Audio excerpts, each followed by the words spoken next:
वृश्चिक राशि वाले बंधु, आप सभी का स्वागत है, अभिनंदन है आपके अपने वैदिक मंथन भिंड यूट्यूब चैनल में। तो वृश्चिक राशि वालों, जरा ध्यान से सुनिए।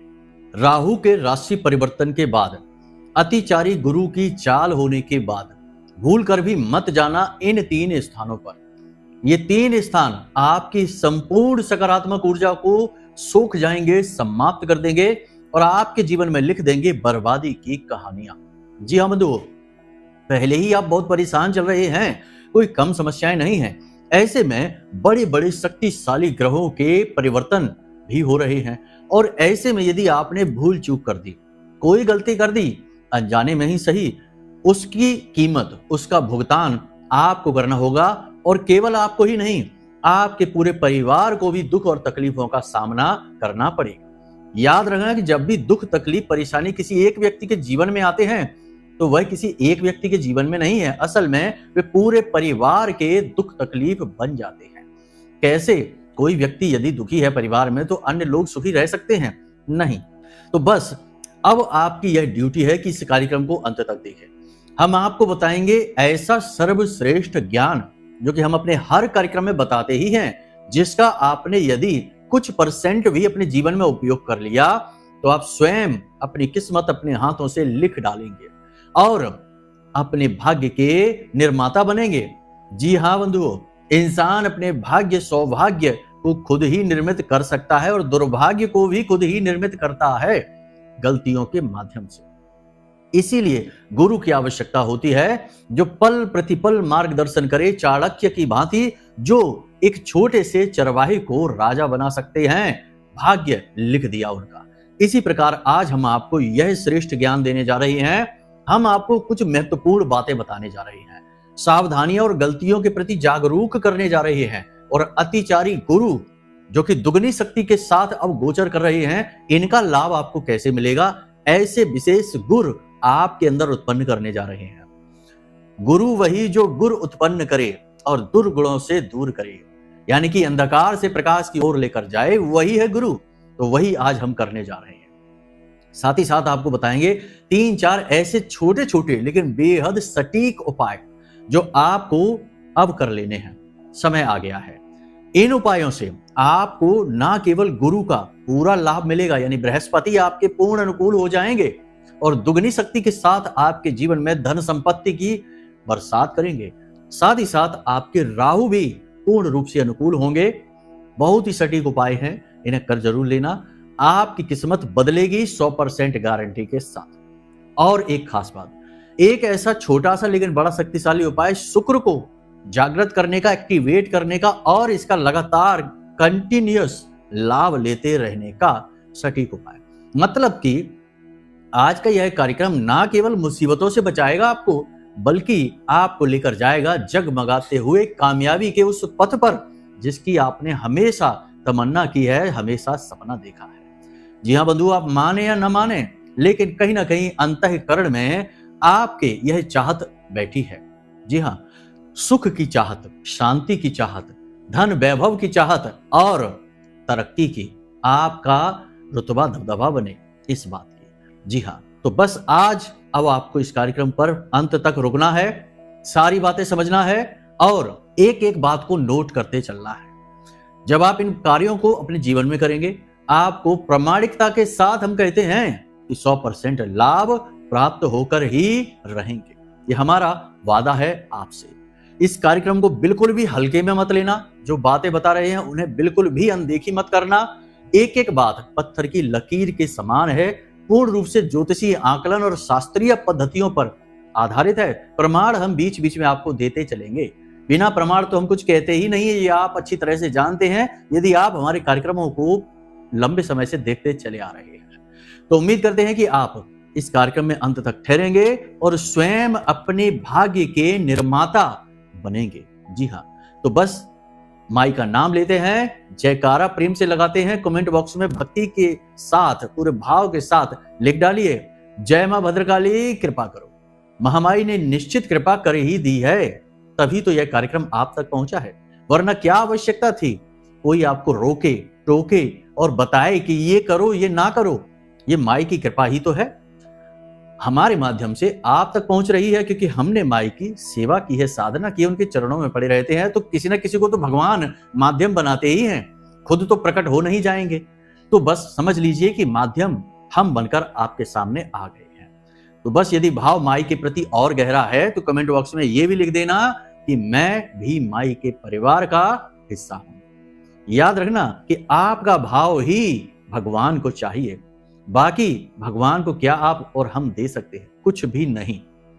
तो बस भाव जो बिल्कुल मुफ्त है, फ्री है, परंतु बहुत ज्यादा महंगा है। हर एक के बस की बात नहीं कि अपना भाव किसी को दे दे, अपनी भावनाएं किसी को दे दे। हाँ, छोटी छोटी बिना मतलब की बाहियात चीजों में तो भाव बहुत दे देते हैं कि मोबाइल चाहिए, कार चाहिए, इसका उसका प्रेम चाहिए, इन सब में तो पूरी भावनाएं दे देते हैं। लेकिन जब नाम आता है महामाई का, भगवान का, अपने आराध्य का, तो वहां केवल डिमांड की एक लिस्ट पकड़ा देते हैं। भगवान हमें नौकरी दे दो, पैसा दे दो, उन्नति दे दो, ये दे दो, वो दे दो। भाव नहीं, भाव की ही बात हम करते हैं। बाकी तो भगवान सब जानते हैं कि किसको क्या चाहिए और किसे क्या नहीं चाहिए, ये भी जानते हैं भगवान। ठीक है, तो चलिए अपने मूल विषय को शुरू करते हैं। अब ध्यान से समझिए सारी बातों को। प्यारे मित्रों, हमारे अत्यंत प्रिय और परम पूज्य अमिताचार्य जी के पास माँ बगलामुखी और माँ भद्रकाली की साधनाओं का वर्षों का अनुभव है और माता रानी की इनके ऊपर पूर्ण कृपा और सिद्धि है। आचार्य जी ने अपने सटीक कुंडली विश्लेषण और श्रेष्ठतम उपायों के माध्यम से हजारों लोगों के जीवन को खुशियों से भरा है। आचार्य जी का कुंडली विश्लेषण और उपाय करवाने का तरीका इतना अद्भुत है कि जीवन के हर एक दुख और कष्ट का कारण जड़ से ही समाप्त हो जाता है। फिर समस्या चाहे जैसी भी हो, कर्जा बहुत बढ़ गया हो, व्यापार चल नहीं रहा हो, बीमारियों में आप बर्बाद हो चुके हो, रिश्तों में प्रेम समाप्त हो चुका हो, या फिर नौकरी ही ना मिल रही हो, विवाह में देरी होती हो, कैसी भी समस्या हो, इन समस्याओं का कारण क्या है, कौन सी महादशा परेशान कर रही है, कौन सा दोष लगा हुआ है, सब कुछ आचार्य जी इतना सटीक बताते हैं कि वर्षों वर्ष के दुख कुछ ही दिनों में समाप्त हो जाते हैं।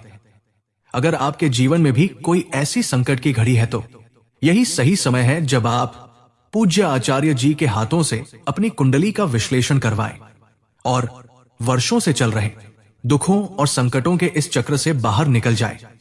प्यारे मित्रों, अभी वीडियो में दिए गए नंबरों पर फोन करिए और अपनी कुंडली का श्रेष्ठतम आकलन करवा डालिए। जिंदगी बदलने का ये सबसे बड़ा मौका हाथ से मत जाने दीजिएगा।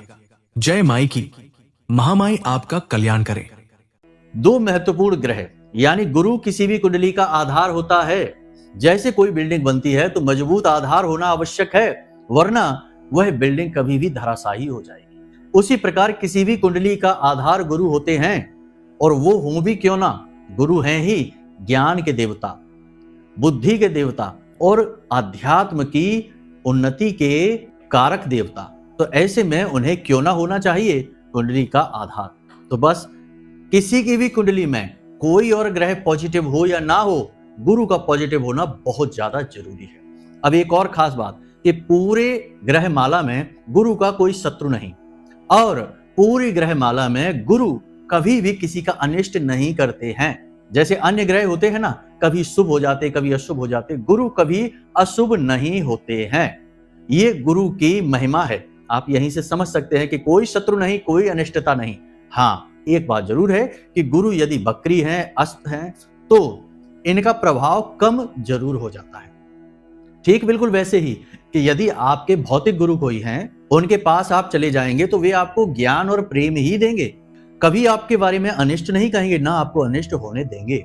हमेशा आपको सन्मार्ग पर ले जाएंगे। पवित्र गुरु जो इस भौतिक जगत में हैं, बहुत सारे हैं, और यदि गुरु के पास आप नहीं जाएंगे तो फिर ज्ञान नहीं मिलेगा, बुराई नहीं मिलेगी, लेकिन ज्ञान भी नहीं मिलेगा, मार्गदर्शन भी नहीं मिलेगा। तो कह सकते हैं कि गुरु आपके बकरी हो गए या अस्त हो गए, तो आप उनके पास जा नहीं पा रहे और उनसे ज्ञान आप तक आ नहीं पा रहा। इसी प्रकार कुंडली में होता है। तो जरूरत होती है कि हम गुरु के मार्गदर्शन को समझें, और गुरु यदि हमारी कुंडली में कमजोर हैं तो उन्हें बलि बनाया जाए। नहीं भी कमजोर हैं तब भी गुरु से संबंधित उपाय करने से पवित्रता आती है, अध्यात्म जागता है और मन शुद्ध हो जाता है। एक बार गुरु को यदि आपने अनुकूल कर लिया, लाभ लेना शुरू कर दिया, तो अन्य ग्रह अपने आप पीछे पीछे गुरु के चलते हैं, क्योंकि वे ना केवल देवताओं के गुरु बल्कि संपूर्ण ग्रहमाला के ग्रहों के भी गुरु हैं, इसलिए तो उन्हें गुरु की उपाधि दी गई है। तो बस अब ध्यान से समझिए, सारी बातों को बारीकी से समझना। आपको 5 काम भूल कर भी अब नहीं करने हैं। इन्हीं में बताएंगे वे 3 जगहों के बारे में भी, तो ध्यान से समझते जाना। 5 कामों में क्या? पहला काम है कि धर्म की, भगवान की और अपने पुरखे पूर्वजों का अपमान करने की गलती भूल कर भी नहीं करना है। बेशक आज का समय विज्ञान का समय है, लोग प्रामाणिकता पर ज्यादा ध्यान देते हैं, हर एक चीज प्रमाणित करने की बात करते हैं, तब भी हर बात को प्रमाणित कर पाना संभव नहीं है। तो कुछ बातें हमें माननी पड़ती हैं, क्योंकि वे बातें अनुभवों पर आधारित होती हैं। अब जैसे कोई कह दे कि कोई व्यक्ति की जब मृत्यु आ जाती है तो उसके शरीर से आत्मा बाहर निकल जाती है, मृत देह पड़ी रह जाती है। तो अब इस बात का क्या प्रमाण है कि आत्मा होती है? कोई प्रमाण नहीं है, और कोई चाहे तो प्रमाण दे भी नहीं सकता। तो कोई इस पर आपसे बहस कर सकता है और कह सकता है कि क्या प्रमाण है कि आत्मा होती है, प्रूफ दो। तो आप प्रूफ नहीं दे सकते, क्योंकि विज्ञान और आज की मशीन टेक्नोलॉजी इतनी ज्यादा उन्नति प्राप्त नहीं कर पाई कि हम आत्मा को जांच लें, परख लें। लेकिन अध्यात्म कहता है कि कोई एक तत्व है जिसे हम आत्म कह सकते हैं, वह तत्व शरीर में रहता है, तभी तो शरीर चलता है। तत्व निकल गया तो शरीर निष्क्रिय हो गया, मृत हो गया।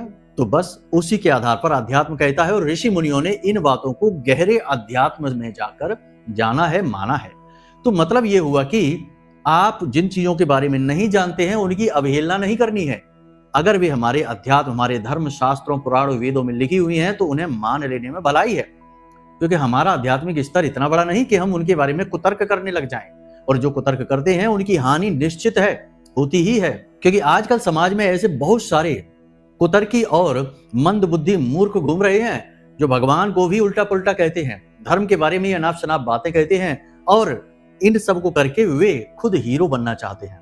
सोचते हैं कि बड़े वैज्ञानिक हैं, लेकिन जब मृत्यु आएगी तो सारा विज्ञान धरा का धरा रह जाएगा और अध्यात्म से आमना सामना हो जाएगा। जब यमदूत खींच कर ले जाएंगे तो रोते चिल्लाते जाएंगे। तो कहने का मतलब यह है कि जिन बातों को नहीं जानते उनका अपमान भी नहीं करते हैं। तो ईश्वर का, धर्म का, गुरुजनों का, माता पिता का और पुरखे पूर्वजों का, पितरों का कभी अपमान नहीं करना, भूल कर भी नहीं करना। ये सबसे बड़ी सावधानी है, ये आपको आने वाले समय में नहीं करनी है, आज से ही नियम बना लेना है। दूसरा नियम, जितना हो सके उतना खान पान अपना शुद्ध रखना है। तेज मसालेदार भोजन, बहुत गर्म भोजन और मांसाहार वगैरह है आपको भूल कर भी नहीं लेने, क्योंकि ये आपकी मानसिकता को दूषित कर देंगे। गुरु अतिचारी हैं, अतिचारी गुरु यानी कि देवताओं के भी गुरु हैं वो। वे आपकी तामसिक प्रवृत्ति को पहचान जाएंगे और आपका नुकसान कराना शुरू कर देंगे। अब नुकसान कैसे कराएंगे? अपने शुभ आशीर्वाद देने आपको बंद कर देंगे। और जिसके पास गुरु का आशीर्वाद नहीं है उसके साथ क्या है? उसके साथ देवता नहीं है, उसके पास भूत प्रेत हैं, और क्या करेंगे? आपको बर्बाद कर देंगे। तो ऐसे में गुरु का आशीर्वाद बेहद आवश्यक है। तो ये भूल ना करें, अपने खान पान को शुद्ध रखें और सात्विक रखें। हम ये नहीं कह रहे कि सूखी रोटी खाइए, प्रेम से जो साधारण सा भोजन है उसे खाइए, किसी की हिंसा करके भोजन ना खाइए, और बहुत तेज तीखा मसालेदार ना खाइए, जिससे मन शुद्ध रहे आपका। ठीक है। अगली सावधानी यह है कि शराब, सट्टेबाजी, शेयर मार्केट और इसी प्रकार के कम मेहनत के या बिना मेहनत के अमीर बनाने वाली जो योजनाएं हैं उन सब पर पैसा लगाना आज से बंद, क्योंकि जो भी ये कार्य करेगा वो बर्बाद हो जाएगा। याद रखना कि जो धन आप अपने पास लेकर आते हैं वो धन केवल कागज के नोट नहीं है, वे ऊर्जा है। आप अपनी ऊर्जा खर्च करेंगे तब बदले में महालक्ष्मी की ऊर्जा आपके पास आएगी धन संपत्ति के रूप में। लेकिन यदि आप कोई ऐसा कार्य कर रहे हैं कि जुआ खेलना चाहते हैं, सट्टेबाजी करते हैं, ना जाने क्या क्या तरीके हैं, हम तो कुंडली विश्लेषण करते हैं, लोगों से बात करते हैं तो लोग बताते हैं बड़ी विचित्र बातें, हम तो सुनकर चौंक जाते हैं कि ये सब भी होता है, हमने तो केवल जुआ सुन रखा था। तो अब इन तरीकों से धन कमाने की कोशिश करेंगे तो बर्बाद हो जाएंगे। तो अपने धन को सुरक्षित रखिए, पैसे को सुरक्षित रखिए और मेहनत कश तरीकों को अपनाइए। हाँ, ये बात अलग है कि जब आप अनुभवी होते जाएंगे तो मेहनत कम होती जाएगी, लोग जुड़ते जाएंगे और आप एक बड़ी कंपनी, एक फैक्ट्री और एक बड़े उद्योग के मालिक बन जाएंगे, तब मेहनत बहुत कम रहेगी। लेकिन हर बड़े आदमी ने जो बहुत कामयाब है उसने शुरुआती स्तर पर बहुत कठोर परिश्रम किया ही है, क्योंकि आज आप अपनी ऊर्जा खर्च करेंगे तो कल महालक्ष्मी की ऊर्जा आपको प्राप्त होगी। ये लेन देन ऊर्जाओं का है। हमें लगता है ऐसा है कि हमें पैसा मिल रहा है, धन मिल रही है, ये मायने ही नहीं रखता। धन संपत्ति कागज के नोट नहीं है, ये एक ऊर्जा है जो आपके पास आती ही तब है जब आप यहां से अपनी ऊर्जा को ट्रांसफर करते हैं, यानी कि मेहनत करते हैं। तो इस भ्रम को न पालना कि बिना मेहनत किए कोई अमीर बन जाता है। इन चक्करों में लाखों लोग बर्बाद हो चुके हैं। जरा जरा सी उम्र के बच्चे आजकल के मोबाइलों के चक्करों में पड़कर मिट चुके हैं, बर्बाद हो चुके हैं, अपने माता पिता को लाखों के कर्जों में डुबा चुके हैं। आप सावधान हो जाना, अतिचारी गुरु आपको मिटा देंगे और राहु का राशि परिवर्तन आपको और गहरे गड्ढे में दबा देगा। तो सावधानी ही बचाव है। इसी के साथ साथ आप खुद अपना आकलन करिए। झूठ, व्यभिचार, अनाचार, अत्याचार, वाणी से, अपने कर्मों से किसी की हिंसा, ये सारे कार्य आपको छोड़ देने हैं, क्योंकि इनसे तो वैसे भी किसी का भला नहीं हुआ, तो आपका कैसे हो जाएगा। अपनी वाणी को विनम्र रखिए, शांत रहिए, मन को शांत रखिए और अपने लक्ष्य को भेदने के लिए बिल्कुल एकाग्र हो जाइए। सब कुछ भूल जाइए, बिल्कुल अर्जुन की भांति केवल चिड़िया की आंख देखनी है। यही एकमात्र तरीका है। याद रखना, शुक्र और राहु जीवन में बेशुमार धन दौलत और भयंकर कामयाबी दिलाने के लिए जाने जाते हैं, लेकिन इनका सबसे बड़ा वीक पॉइंट यही है कि जब आप बार बार अपने लक्ष्य पर संदेह करते हैं और बदलते रहते हैं, तो कभी ना तो शुक्र आपका फलीभूत होगा, ना राहु आपको कभी अनुकूल फल देंगे। लेकिन जैसे ही आपने एक लक्ष्य बनाया और सब कुछ भूलकर उसके पीछे पड़ गए और दिन रात कठोर परिश्रम करके उसे पाने की कोशिश की, तो आपका राहु पॉजिटिवली एक्टिव होगा। शुक्र आपका भयंकर तरीके से आपके साथ हो जाएगा, पॉजिटिव हो जाएगा, एक्टिवेट हो जाएगा और आपको लक्ष्य प्राप्त करने में पूरी मदद मिलेगी। जी हाँ बंधुओं, इसी के साथ साथ पूजा पाठ, अध्यात्म, चाहे मन लगे या ना लगे, करना शुरू करिए। मंदिर जाइए, ध्यान करिए, मेडिटेशन सर्वश्रेष्ठ समाधान रहेगा इस समय पर आपके लिए। अब हम आपको बताते हैं कि दान करना ही है तो किन चीजों का करें ताकि आपका गुरु और आपका राहु अनुकूल हो जाए। काले रंग के वस्त्र अपने माथे से लगाकर मंदिर के बाहर भिखारियों को दान कर देना, राहु पॉजिटिव हो जाएगा। और पीले रंग के खाने के सामान, यानी कि पीले रंग का प्रसाद भगवान को चढ़ाकर छोटी बच्चों में और कन्या में, छोटी कन्याओं में जिनकी उम्र 9 वर्ष से कम हो, उन्हें खाने के लिए देंगे, आपका गुरु अनुकूल हो जाएगा। इसी के साथ साथ आपको अपने घर में गुरु को स्थापित करना है, शुक्र को स्थापित करना है और राहु को भी स्थापित करना है। पॉजिटिव तरीके बताते हैं, शानदार तरीके और बेहद लाभकारी और प्रमाणिक हैं। सबसे पहले हम आपको बताते हैं कि एक आपको कांच की कटोरी चाहिए। कांच की कटोरी कुछ इस प्रकार की होगी। इस प्रकार की कांच की कटोरी आपको चाहिए। बड़ा कटोरा ले लेना आप और उसमें पूरा जल भर लेना और उसमें आप एक चांदी का सिक्का डाल देना या सफेद रंग का कोई भी सिक्का डाल देना और उसमें पीले रंग का एक पुष्प डाल देना और हो सके तो थोड़ी सी हल्दी डाल देना। ये गुरु की सामग्री है। साथ ही साथ बुध और शुक्र भी इसमें शामिल हैं, क्योंकि आप इसमें थोड़ी सी इलायची भी कूट कर डालेंगे। आपका मन है नहीं डालना है ना डालिए, कोई बात नहीं। तो आपने ये सारी सामग्री तैयार की। अब इसे खुला ही अपने घर के ईशान कोण में रख लीजिए। ईशान कोण आप जानते ही हैं, पूर्व दिशा और उत्तर दिशा के बीच में जो कोना बनता है उसे ईशान कोण कहते हैं। उस कोने में इसे रख लीजिए। आपका गुरु एक्टिव हो गया।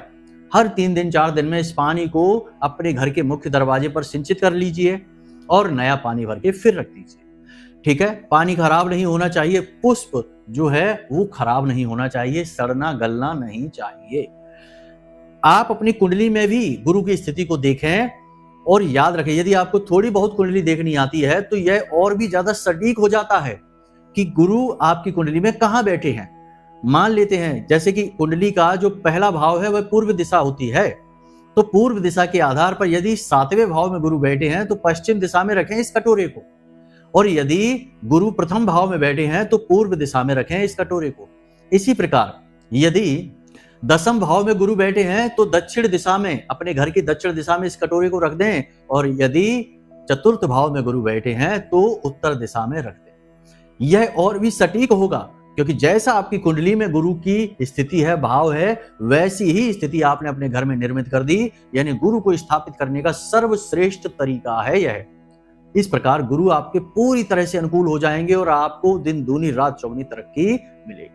इसी प्रकार आपको अपने घर की नैऋत्य कोण में, यानी आपके घर का जो दक्षिणी कोना और दक्षिण दिशा और पश्चिम दिशा के बीच में जो कोना है, वहां माता सरस्वती की एक छोटी सी फोटो लगा दीजिए। दीवार पर पवित्रता का ख्याल रखना, टॉयलेट वगैरह की दीवार ना हो या मुख्य दरवाजे की दीवार ना हो। बाकी आप यदि कोई कमरा है तो वहां प्रकाश की पूरी व्यवस्था रखिए, साफ सफाई रखिए और एक माता सरस्वती की छोटी सी फोटो फ्रेम करा के, लकड़ी के फ्रेम करा के वहां लगा दीजिए। राहु की आराध्य देवी है माता सरस्वती, और माता सरस्वती यदि वहां स्थापित हो गई तो राहु पूरी तरह से पॉजिटिव हो गया, डरने की कोई बात ही नहीं है। इसी के साथ साथ जैसे ही 18 मई को राहु का राशि परिवर्तन हो, एक घड़ी जो काले रंग की हो दीवार पर लगाने वाली, उस घड़ी को ले जाकर मंदिर में दान कर दो। मंदिर में जाकर यह कह देना कि घड़ी को किसी दीवार पर लगा दो जिसे लोग देखें। अगर ये काम आप करने में कामयाब हो जाते हैं तो राहु की पूरी तरह से पॉजिटिव एनर्जी आपको चारों तरफ से घेर लेगी, आपका उद्धार निश्चित है। याद रखना कि जिसको राहु तारे उसे फिर कोई ना मारे, ये ज्योतिष की सबसे मशहूर कहावतों में से एक है। तो राहु आपको तारने के लिए आगे बढ़कर आएंगे और आपका उद्धार कर डालेंगे। अब बात करते हैं 3 स्थानों के विषय में। कौन से हैं वो 3 स्थान जहां आपको भूल कर भी अब नहीं जाना है, क्योंकि राहु का भी राशि परिवर्तन हो चुका है। तो ध्यान से समझिए, यानी कि अभी नहीं हुआ तो 18 मई को हो ही जाएगा। तो ये स्थान कौन से हैं, यहां आपको नहीं जाना। सबसे पहला स्थान कि जहां जुआ या शराब या सट्टेबाजी का कार्य हो रहा है, क्योंकि ये जो जगह हैं यहां राहु पूरी शक्ति के साथ स्थापित होता है निगेटिव तरीके से। यानी राहु पूर्ण रूप से निगेटिव और पूर्ण रूप से पॉजिटिव भी हो सकता है। तो यहां पर राहु की पूरी तरह से निगेटिव एनर्जी होती है, यहां आपको भूल कर भी नहीं जाना है। कम से कम राहु के राशि परिवर्तन के 7 दिन तक, जी हां 7 दिन तक राहु का प्रभाव आपको बर्बाद कर देगा। वो रूपरेखा बन जाएगी कि आप पूरी तरह से मिट जाएंगे। तो ऐसे स्थान पर आपको नहीं जाना है। दूसरा स्थान शमशान घाट या कब्रिस्तान। राहु के राशि परिवर्तन के 7 दिन के अंदर अंदर इस स्थान पर भी आपको नहीं जाना है। ये अंत की शुरुआत है, और अंत की शुरुआत यानी जहां अंत होता है वहां पर यदि हम पहुंच जाएंगे तो वहां पर भी बहुत निगेटिविटी होती है, और राहु निगेटिवली एक्टिवेटेड रहता ही है। वहां आप पहुंच जाएंगे तो आपका राहु कितना भी आप उपाय करके पॉजिटिव कर लेंगे, निगेटिव हो ही जाएगा। जी हां बंधुओं, इसी के साथ साथ यदि कहीं झगड़ा हो रहा है और बहुत ज्यादा वाद विवाद हो रहा है, यहां तक कि गाली गलौज या अपशब्दों का प्रयोग किया जा रहा है, तो ऐसी जगह पर तो भूल कर भी मत जाना, तुरंत उठकर उस जगह से भाग जाना। कारण इसका यह है कि यहां पर माता सरस्वती का अपमान हो रहा होता है, बुध पूरी तरह से निगेटिव हो चुका होता है और उस स्थान की ऊर्जा राहु के लिए निगेटिवली एक्टिवेटेड हो जाती है। यानी कि वहां पर आप यदि रुकेंगे भी तो आपका राहु पूरी तरह से निगेटिव हो जाएगा और आपको बर्बाद कर देगा। अब कोई यहाँ पर ये कुतर्क कर सकता है कि भला हम तो नहीं कह रहे कुछ उलझुल, हम तो बस वहां पहुंच गए या खड़े हैं, तो हमारा नुकसान कैसे हो सकता है। एक उदाहरण से समझिए कि कुछ लोग यदि जुआ खेल रहे हैं और उस स्थान पर यदि आप बस खड़े ही हैं तो पुलिस आएगी, तो पुलिस आपको, या आप खेले या न खेले, तब भी उठा ले जाएगी और कहेगी कि आप भी खेल रहे थे, आप चिल्लाते रहिए, क्योंकि उस जगह का वातावरण ही ऐसा है। ऐसे ही कहीं पर कोई मदिरा पान कर रहा है, बहुत सारे लोग, आप वहां पर बैठ ही जाइए तो देखने वाले तो यही समझेंगे ना कि आप भी वहां पर यही कार्य कर रहे हैं, वरना आप वहां बैठे ही क्यों हैं। यदि आपको इन चीजों में रुचि नहीं है तो आप वहां रुकेंगे क्यों। आप वहां रुके हैं, इसका मतलब आपकी वहां रुचि है। आप चाहे आज सेवन कर रहे हैं या नहीं कर रहे हैं, कल आप जरूर करेंगे ही। तो ऐसी स्थिति में आपको पूर्ण प्रभावित करती हैं ये ऊर्जाएं, और स्थान की ऊर्जा बहुत शक्तिशाली होती है। इसका प्रमाण है कि आप कभी मंदिर जाइए, आपका मन कितना भी खराब हो, नकारात्मक हो, कुछ देर मंदिर में भगवान के विग्रह के सामने आंख बंद करके बैठ जाइए या आंखें खोलकर भगवान के विग्रह का दर्शन करते रहिए, आपकी नकारात्मकता दूर हो जाएगी, मन शांत हो जाएगा। ये सकारात्मक ऊर्जा का प्रभाव रहेगा, क्योंकि मंदिर में पूर्ण सकारात्मक ऊर्जा का तेज प्रवाह रहता है। इसीलिए मंदिर जाने की सलाह अक्सर हम आपको देते ही रहते हैं। तो कुतर्कों के चक्कर में यदि आप पड़ेंगे तो फिर बस यही करते रहिए कि हर चीज का खंडन करिए और अपने अनुसार चीजों को तोड़ मरोड़ कर अपने जीवन में लेकर आइए। लेकिन इस तरह बात नहीं बनेगी, इस तरह तो केवल और केवल कंफ्यूजन बढ़ेगा, बर्बादी आएगी और बस जीवन भर उलझी चीजों को सुलझाते सुलझाते ही निकल जाएगा। बेहतर यह है कि गुरुजनों के बताए मार्ग पर आंख बंद करके चलिए और सफलता आसानी से प्राप्त हो जाएगी और जीवन शुद्धता सकारात्मकता के साथ बीतेगा। और अंत महामाई के चरणों में होगा या प्रभु के दरबार में होगा। समझ में आई बात? इसलिए तो ये सारी बातें आपको बताते हैं। अब कुछ लोगों को तो अच्छी लगती हैं, जो बहुत कहते हैं कि गुरुजी आपने बहुत अच्छा बताया, धन्यवाद, और कुछ महामूर्ख कुतर्की बस आकर उल्टे सीधे कमेंट कर लेते हैं, मन भर लेते हैं अपना। कोई बात नहीं, महामाई जब उन्हें सद्बुद्धि देंगी तो अपने आप हाथ जोड़कर आएंगे माई के दरबार में और माई उन्हें क्षमा करके फिर से उनका जीवन खुशियों से भर देंगे, क्योंकि माँ तो माँ है, वो किसी से वैर नहीं कर सकते। तो उम्मीद करते हैं कि सारी बातें आपको समझ में आ गई हैं। इन बातों का जीवन में उपयोग करिए और अपने जीवन को खुद अपने हाथों से सुंदर बना डालिए, क्योंकि सब कुछ आपको ही तो करना है। तभी तो तुलसी बाबा ने लिख दिया कि कर्म प्रधान विश्व करे राखा, जो जस करहि सो तस फल चाखा। तो बस अच्छा करिए, अच्छा फल चखिए, वरना नकारात्मकता के साथ नकारात्मक फल, बुरा फल तो मिलेगा ही मिलेगा। अब यदि मन में कोई प्रश्न उठे या कुंडली का विश्लेषण कराना है तो नंबर वीडियो में दे रखे हैं, इन नंबरों पर फोन करिए और हमसे कुंडली का विश्लेषण करके मार्गदर्शन प्राप्त कर लीजिए। चलिए बंधु, आज के इस कार्यक्रम को यहीं विराम देते हैं। हमेशा हंसते रहिए, मुस्कुराते रहिए, सकारात्मक रहिए, महामाई पर अपनी आस्था और विश्वास बनाकर रखिए, क्योंकि आपका उद्धार तो वहीं से होना है। प्रेम से बोलिए जय माई की। हमारे प्रिय और परम पूज्य आचार्य जी ने अपनी साधनाओं के अनुभवों पर आधारित शक्तिशाली उपाय और क्रियाओं के माध्यम से हजारों लोगों के जीवन को पूरी तरह से बदला है। आचार्य जी के द्वारा बताया गया हर एक उपाय इतना सटीक और कारगर होता है कि जो भी इसे पूरे भाव के साथ कर लेता है उसे साक्षात महामाई की कृपा और आशीर्वाद प्राप्त हो जाती है। इसलिए निसंकोच इन उपायों को पूरे भाव के साथ करिए, आपका कल्याण होगा। जय माई की।